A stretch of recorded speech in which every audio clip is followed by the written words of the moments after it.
এই যে আমাদের গ্রামের ঐতিহ্য দেখুন, এটা আমাদের গ্রামের ঐতিহ্য। এই যে দেখুন, এটা এখানে আগে ধান চাষ করা হতো, এখন ফাঁকা।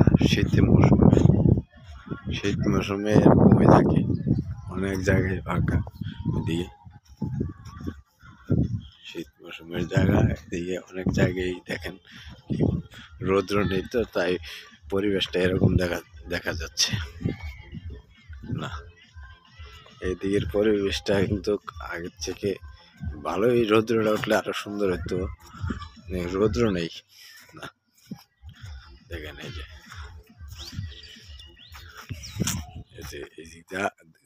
ধান ক্ষেত এখন কেটে ফেলা হয়েছে, আর বর্ষা মৌসুমে এটি করা হয়, লাগানো হয়। এখন দেখেন এই যে দৃশ্যটা, এই যে আমাদের বিল, এখানে আগে পানি থাকে, এখন নাই। এই দেখেন, এই যে গ্রামের প্রাকৃতিক পরিবেশ খুব সুন্দর লাগে দেখতে।